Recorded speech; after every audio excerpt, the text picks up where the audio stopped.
Hi friends, welcome to my channel. ഞാനിന്ന് വന്നിട്ടുള്ളത് ശർക്കര പായസത്തിൻ്റെ റെസിപ്പിയുമായിട്ടാണ്. ഈ പായസം ഉണ്ടാക്കാൻ വേണ്ടിയിട്ട് ഞാൻ കുക്കറാണ് യൂസ് ചെയ്യുന്നത്. സാധാരണ എല്ലാവർക്കും ഒരു ധാരണയല്ലേ, കുക്കർ യൂസ് ചെയ്താൽ പായസത്തിൻ്റെ രുചി കുറയുന്നു. അങ്ങനെ ഒന്നുമില്ല, നല്ല ടേസ്റ്റ് ഉണ്ടാവും, എളുപ്പത്തിൽ തന്നെ ഉണ്ടാക്കാൻ പറ്റും. അപ്പോൾ പായസത്തിന് വേണ്ടിയിട്ട് ഞാനിവിടെ 1 കപ്പ് ഉണക്കലരി എടുത്തിക്കണ്. നിങ്ങൾക്ക് ഇഷ്ടമുള്ള അരി നിങ്ങൾക്ക് എടുക്കാം. പിന്നെ ഇതിനെ നന്നായി കഴുകിയിട്ട് ഞാനൊരു അരമണിക്കൂർ വെള്ളത്തിൽ സോക്ക് ചെയ്ത് വെക്കുന്നുണ്ട്. വെള്ളത്തിൽ സോക്ക് ചെയ്ത് വെക്കുന്ന എന്തിനാണെന്ന് വെച്ചാൽ അത് പെട്ടെന്ന് തന്നെ വെന്ത് കിട്ടും. അരമണിക്കൂറിന് ശേഷം നമ്മൾ ഈ വെള്ളമൊക്കെ കളഞ്ഞിട്ട് റൈസ് നേരെ കുക്ക് ചെയ്യാൻ വെക്കാം. ഞാൻ ഈ റൈസ് കുക്കറിലാണ് വേവിക്കുന്നത്. അപ്പം ഞാൻ 1 കപ്പ് റൈസിന് 3 കപ്പ് വെള്ളമാണ് എടുക്കുന്നത്. ഇനി നമുക്കിത് ഒരു മീഡിയം ഫ്ലെയിമിൽ കുക്ക് ചെയ്തെടുക്കണം. ഒരു 2 വിസിൽ മതിയാവും. ഇനി ശർക്കര സിറപ്പ് റെഡിയാക്കണം. അതിനുവേണ്ടി ഞാനൊരു 6 പീസ് ശർക്കര എടുത്തിക്കണ്. അതിലേക്ക് ഞാൻ ഒരു കപ്പ് വെള്ളം ചേർത്തി കൊടുക്കുന്നുണ്ട്. ഇനി ഫ്ലെയിം ഓൺ ചെയ്യുക. ഇപ്പം സിറപ്പ് റെഡി ആയിട്ടുണ്ട്. ഇപ്പം ശർക്കരയൊക്കെ നന്നായി മെൽറ്റ് ആയിക്കണ്. പിന്നെ പായസത്തിന് വേണ്ടിയിട്ട് നമുക്ക് 1 സ്ട്രിങ് കൺസിസ്റ്റൻസിൻ്റെ ആവശ്യമൊന്നുമില്ലല്ലോ. അപ്പോൾ ഇനി ഫ്ലെയിം ഓഫ് ചെയ്തിട്ട് ഇതൊന്ന് മൂടി വെക്കുക. ഇനി റൈസ് ചെക്ക് ചെയ്യാം. റൈസ് വെന്തിട്ടുണ്ട്. ഇത്ര വേവേ പാടുള്ളൂ. ഇനി ഇതിലേക്ക് ശർക്കര സിറപ്പ് ആഡ് ചെയ്ത് കൊടുക്കാം.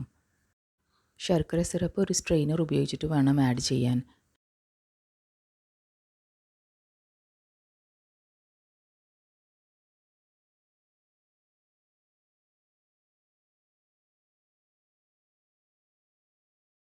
ഇനി നന്നായിട്ടൊന്ന് മിക്സ് ചെയ്ത് കൊടുക്കണം.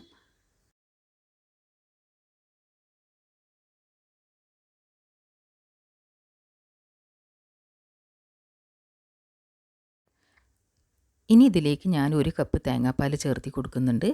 അത് ഓപ്ഷണലാണ്, പക്ഷേ തേങ്ങാപ്പാൽ ചേർത്തിയാൽ നല്ല ടേസ്റ്റ് ഉണ്ടാവും പായസത്തിന്. സാധാരണ ശർക്കര പായസത്തിൽ തേങ്ങ ചിരകിയതാണ് ചേർക്കാറ്.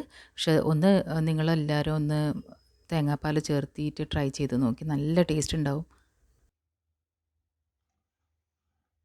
ഇനി ഇത് നന്നായിട്ടൊന്ന് മിക്സ് ചെയ്തതിന് ശേഷം ഇതിലേക്ക് ഞാനൊരു 3/4 കപ്പ് ഗ്രേറ്റഡ് കോക്കനട്ട് ചേർത്തി കൊടുക്കുന്നുണ്ട്.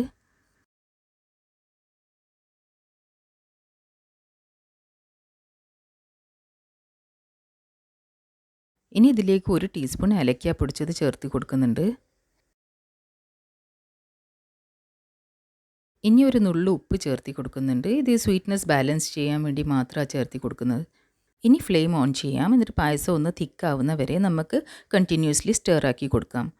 പായസം എത്ര കട്ടി വേണമെന്നുള്ളത് ഓരോരുത്തരുടെ ഇഷ്ടത്തിനനുസരിച്ചിട്ടാണ്. അപ്പം നിങ്ങൾക്ക് കുറച്ചുകൂടി ലൂസ് വേണമെന്നുണ്ടെങ്കിൽ കുറച്ച് ചൂടുവെള്ളം ചേർത്തി കൊടുത്താൽ മതി.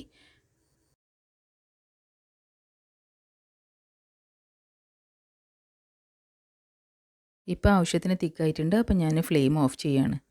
ഇനി നമുക്ക് മറ്റൊരു പാനിൽ 2 ടേബിൾ സ്പൂൺ നെയ്യ് ഒഴിച്ചിട്ട് അതിലേക്ക് ഒരു 3 ടേബിൾ സ്പൂൺ തേങ്ങാക്കൊത്ത് ഇട്ടിട്ട് ഞാനൊന്ന് ഫ്രൈ ആക്കുന്നുണ്ട്.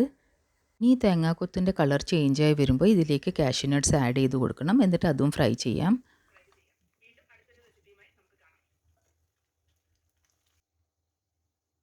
ഇനി ഇതിലേക്ക് കുറച്ച് റീസിൻസ് ആഡ് ചെയ്ത് കൊടുക്കാം. ഇപ്പം എല്ലാം ശരിക്കും ഫ്രൈ ആയി വന്നിട്ടുണ്ട്. അപ്പോൾ ഇനി ഇതെടുത്തിട്ട് പായസത്തിലേക്ക് ചേർത്തി കൊടുക്കാം.